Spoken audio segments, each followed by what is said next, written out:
やっぱり基本は打ち切りの番組でもともかく嫌にならずにともかく一応作品っていうのはこういうもんだよねっていうことをやっておいたからだったのかなっていうぐらいの確信しかなくって、それ以上の確信はないですよね。なんていうかな、あのあと急速に富野っていう人はカリスマ化していくんだけども、ファーストの時は全然カリスマでもなんでもなくて気さくに話ができるしね、誰でも。はい、で自分からあの人も仕事好きな人だから自分からせこせこ絵も描くしね、こんなんだよとか言っていろんなものがふつふつと湧いて出る頼れる兄貴という感じでしたね。あの方は本当に努力して今の、地位にあるっていう、本当にいろんなところの絵コンテを切ってかなりいろんな作品に参加していらっしゃるんで、私から言うと経験はかなり豊富な方なんで。友達だったら随分もうほとんどアニメの創世記ぐらいからもう一緒にやってるもんですから、だからその辺だからこうお互いがなんかこう分かってるみたいなとこがあって、もう振ってもらったらあとはもう自由にやらせてもらったっていうところで、あんまりイメージが違うよっつってバーンと放り投げられるってことはもうそれはもう前にないですね。中村さんっていう背景マンだって、それから美術デザインを全部やってるとは言いながら、いや中村さんが直に描いてくれればいいけれども、そのスタジオで描くとなった時にちゃんと描いてくれると思えないっていう、そのスタッフの底がやっぱり薄いっていうことも分かってたし、それまで意外にある意味では高等無形なところを考えてきて、サンライズさんのお仕事する前はみんなそういう高等無形なところやってきたもんですから、だからその頭をポッと切り替えるのがねちょっとやっぱり自分なり大変でしたけどね、でもやっぱりそのリアルなものを狙ってるなと思って、結構いろんな映画も見たし資料も揃えて、大体こういうところを狙ってるなっていうのは大体そういうふうに自分で用意を知って、それでその仕事に入ったっていうとこがありますね。とにかく仕事の早いそうですね、早くて職人で。早書きというね、これがいいか悪いかは話は別ですけども、割が早い方だったんじゃないでしょうかね。中村さんっていうのは何でもできる人なんで、コックピット背景になる場合があるからっていうことで、美術の方に回ったり。一番大変だったのは中の指令室がありますよね。あれはね結構でかいですからね。だからでかいなりにどういうふうになんですか、中で芝居させるのに間が開かないような絵を見せるか、その辺はちょっと苦労したんですね。誰が乗っているって？アムロと言っておりました。知らんな。サイドセブンでテストをやっていたパイロットでは。自分なりには友野さんのイメージを基本に考えていくっていう、楽な部分もあったもんですから、意外にあんまりクレームはつかなかったように思いますけどね。映画版の編集してる時に本当に困ったなと思ったのは、背景がめちゃめちゃにひどいのよ。本当にめちゃめちゃにひどい背景で、中村さんの手もろくに入ってない背景を使わざるを得なかったみたいなことがあって、私は上がってきた背景を全部チェックするんですね。それを OK 出したものを撮影に回すんですけども、消防車というのをやるんですが、それはそのショーを見ながら、いややっぱりあそこはしたかった、こうしたかったといつも毎回あるんですけどね、あとは時間のその範囲で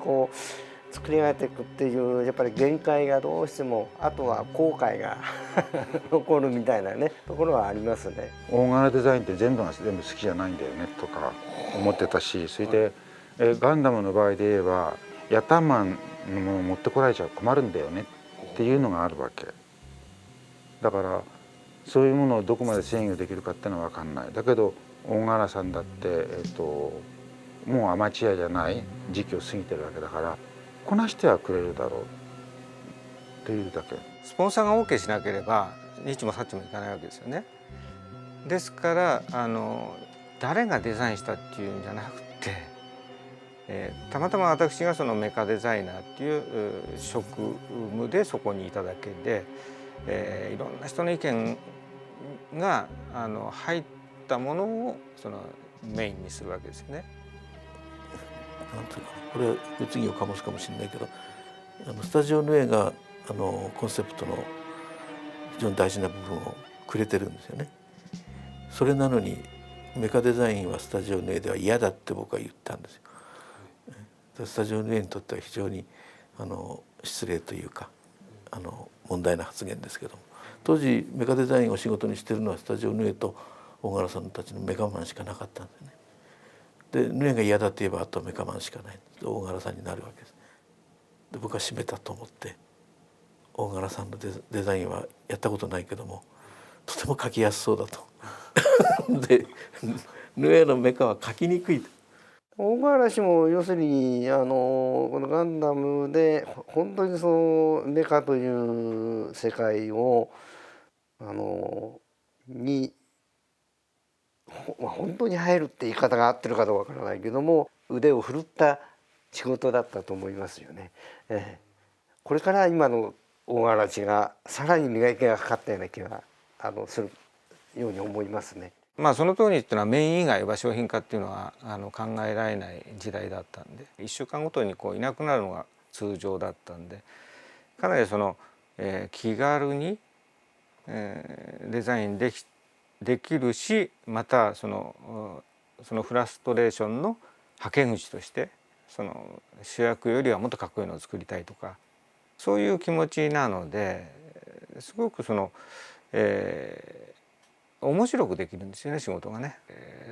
富野さんの方の要求としてはその物合いだけだったんで、あとはもう勝手にやってくれっていうことだったんで、私としては連邦軍をアメリカ軍に見立てた場合、ドイツ軍をジオン軍にしようかなっていう自分の中で決めてて、そんなイメージで、06っていうのができたんですけどね。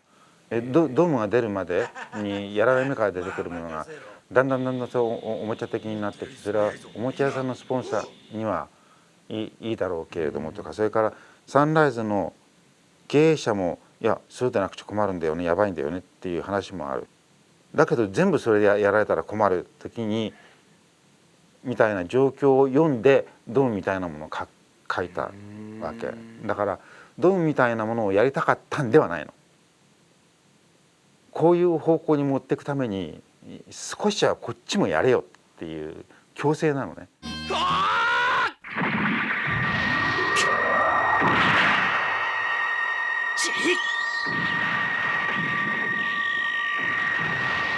蹴るぞ、もう一度ジェットストリームアタックだ。ザクまでとは違う戦闘方式を想定してる。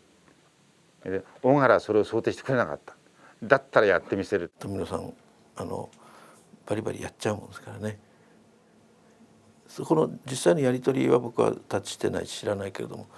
富野さんのちょっとふざけたようなラフは見てましたから、いいのかよというそういうのがねそれは僕が大柄さんの立場だったらちょっと何か言って、真面目にやろうよとか言ったかもしれないけども、大柄さんあんまりそういうこと言わない人ですから、彼はその辺どう思って大柄さんこれねってやってたのか僕はそれは知らないけど、図面見れば分かるんだけども、だって僕の三面図の言ってしまえば上から線をなぞるみたいな図面描いてくるんだ。それは腹立ってるからでしょ。ラフを書いてもらう、こういうのは欲しいこういうのは欲しいってラフを書いてきますよね。で結局その演出家が求めてるものっていうのはそれが一番凝縮してるわけですよ。それで私はアーティストじゃないですから、要するに職人として仕事をしたいっていうのがもう昔からの願望なんで、富野さんが求めてるものをいかにその形にしていくか、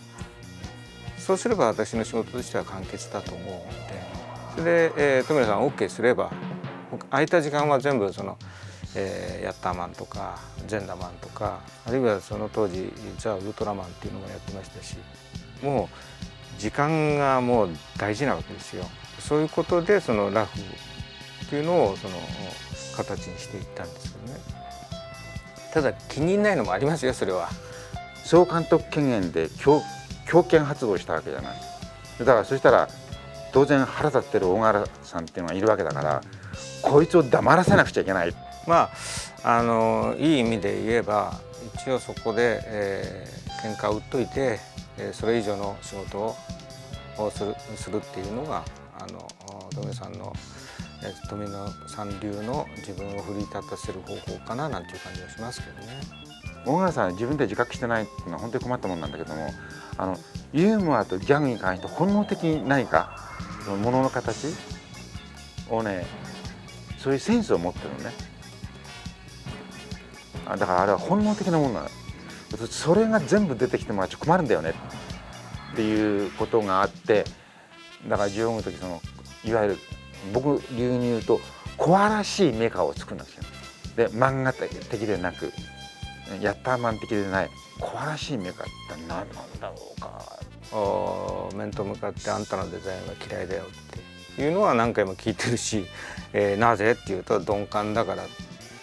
私は鈍感でいいと思ってるんで、そのアニメーターに形を正確に伝えるためにはね。これはもう主義の違いで。ドムのことがあって一度そうやって、こちらが強権発動したんだから1回ではやっぱり済ませられない、落とし前をつけないと済まないってそれだけさ。それと自分が落とし前がつけられるだけの能力があるかアイデアがあるかっていうのはそれはやるしかないって、そういうところで授業だったし、で最後にその足なしので使い切ってみせるっていうのもどういうことかっていうと、ああいうセリフが先にあったわけじゃないわけ。ジオングの性能は 100% 出せます。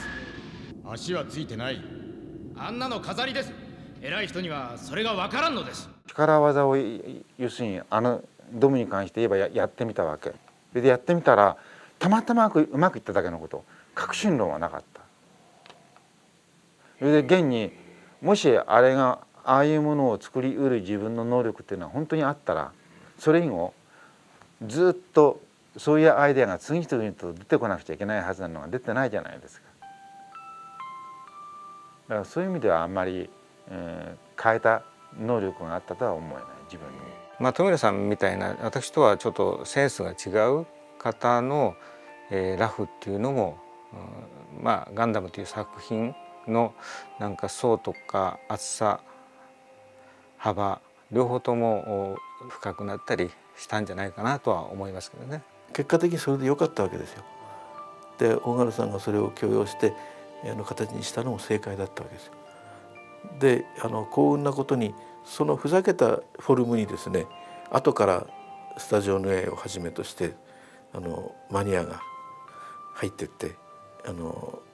ずっと後の門木はじめなんかがね入ってってそれをアレンジするわけですよ。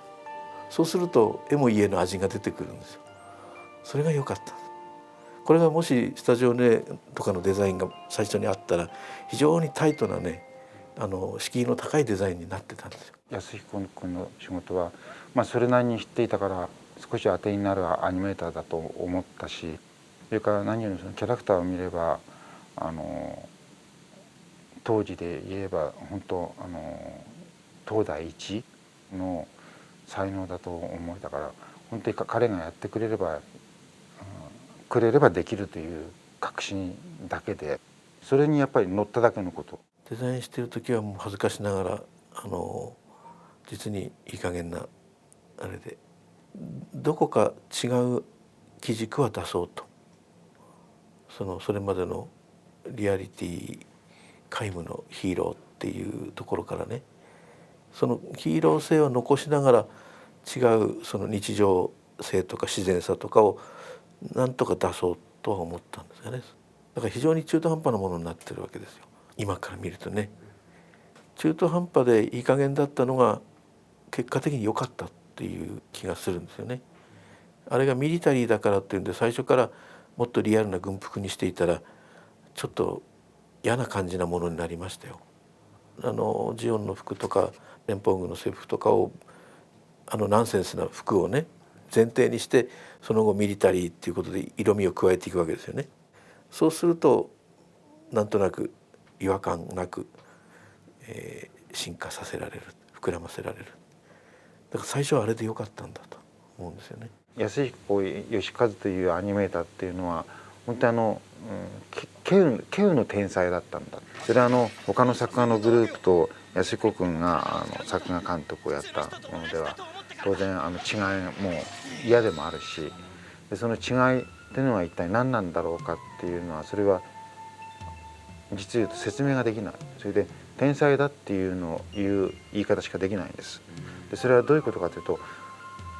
安彦本人がなんでああいうふうに描けるかきっとね分からないはずなの。天性持った鉛筆の線の走りとキャラクター性、悔しいけれども能力のあるというのはやっぱりそういうことであって、実言うとその能力を高めるというのはひょっとしたらできないことなのかもしれない。私の場合はね、タチュの子時代もそのガッチャマンからずっと一緒にやってた天野義孝さんっていう、彼はもう天才ですよね。でサンライズさんに行って今度は安彦さん、アニメ関係の作画監督っていうのはもうある種天才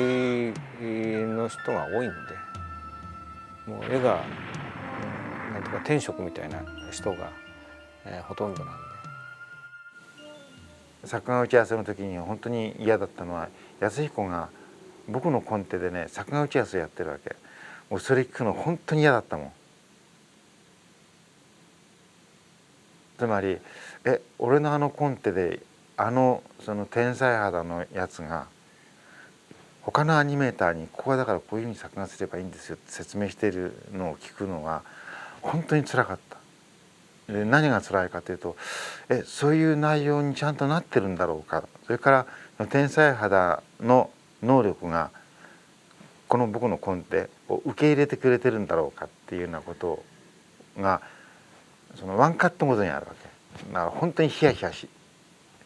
ずっとしてたし、だから時々ムカッとすることもあるわけだけど、このコンテで今こうなってるんだけどこの春はいらないからカットしちゃってくださいとかっていうことも僕に相談なくやつは言うわけ。それをこうやって背中で聞いた時本当にそれは辛いもん。この間実に久しぶりに富野監督と対談をしたんですが、その時に富野氏から「あの人は言葉見つけてくる天才なので」、その時に彼が言ったのは、しきりと言ったのはコモンセンスという、普通という、それがキーワードだったんじゃないですかね。普通に描くと、人間を、世界を。例えば15、16ぐらいの少年が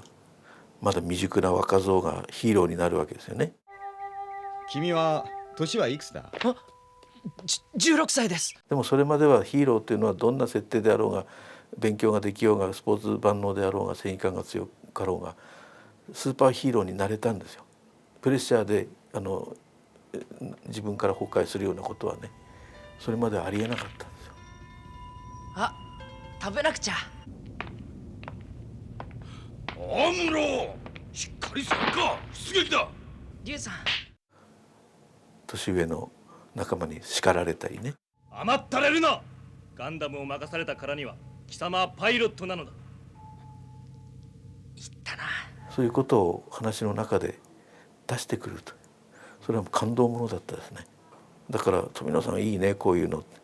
いっぱいやろうよって言った記憶がありますけどね。例の親父にもぶたれたことないのにって。僕がそんなに安っぽい人間ですか？二度もぶった。親父にもぶたれたことないのに。大好きでしたね、ああいうの。あんなシーンはそれまでなかったんですよ。普通の人間たちのリアルな物語っていうことで進んできたところに、突然普通じゃないキャラが出てくるわけですよ。そういう言い方嫌いです。大人っぽくて。インド人でもいいんだけども、明らかにそれよりも実在感のないキャラが出てくるわけですよ。富野さんは幕引きを計算しだしたと。実にうまいと。今言ったような3人をメインにして、あと何人か、特にやっぱりね、原画もそうだったけど動画マン、まだ21人の若い子たちが本当に頑張ってくれてたのね。それで特に女の子が多かったんだけど、その彼女たちがいてくれたおかげで、その1クール2クールがしのげた。1本ごとの枚数が少ないとは言い、それからろくに動いてないとは言いながら、一枚一枚あれだけ精密な絵が描けるアニメーターなんかどこにもいなかった。ただビジネスをこなしていって、週1のオンエアをこなしていって、それこそクルスターみたいなフィルムでも局がオンエアできねえなんて言わないでオンエアしちゃってくれたみたいなことがあったおかげで、社会的に最下層の仕事場とか最下層の価値観しか持ってない仕事ってのはこれで許されるんだっていう意味では、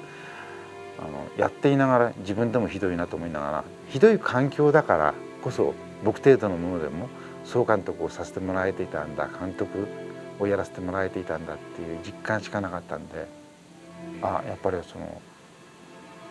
りがたいというしかない。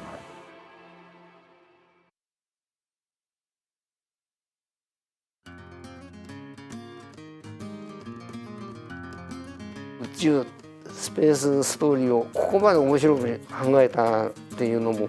やっぱすごいなっていうふうなね、そういう意味では自分の中の持ってるアニメーションってこうなんだよねっていうのがコロッと変わっちゃったところがこのガンダムがやっ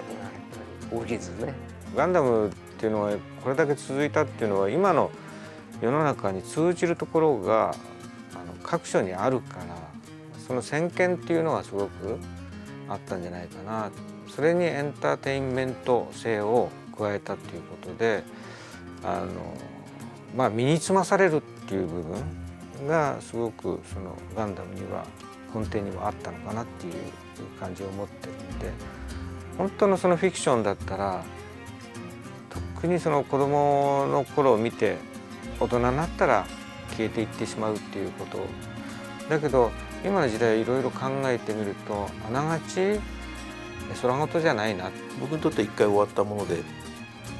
ガンダムっていうキャリアを含めて消そうとしたんだけども消せなくて、結局またオリジンっていう形でなぞる羽目になって、でなぞりながら改めてその大きさというかね、意味深さを再認識しているところで、これは無理に消そうとか昔のものだとか言うんじゃなくて、やっぱり克明に自分の中でも位置づけて残していかなければならんものだなと思ってますけどね。やっぱり仕事としての一作品の中の固有名詞でしかないわけだから、それ以上の意味は一切持ってませんっていうものすごく冷たい言い方をします。そしてだけれども、そういうこれはもうモビルスーツっていう用語を作った瞬間に確定的にあったのは、だけどこの言葉を作れた俺はかなり作家になれると思ったもん。でそれが今言ったような結果があって、自分はその能力者ではないんだっていう、つまり能力がないっていうものをはっきりと分からせてくれたのもモビルスーツっていうガイドがあったから。つまりそう普通名詞を発明することができたっていうのはかなり天才だと思ってで、ここにガイドがある。だから僕が作家であるとね、これを絶えず乗り越えていくだけの何かをクリエイトし続けていかなきゃいけないのに、それができなかったっていうことがはっきり分かって、つまり漠然としたことじゃないから。だからそういう意味ではガイドとしては設定したことでもあったから、やっぱりその程度のもんでしかない。だけども逆にその自分のガイドラインがあんまりにも高いために歯が立たなかったよねってんでクソッと思ってるのがモビルスーツであるしガンダムである。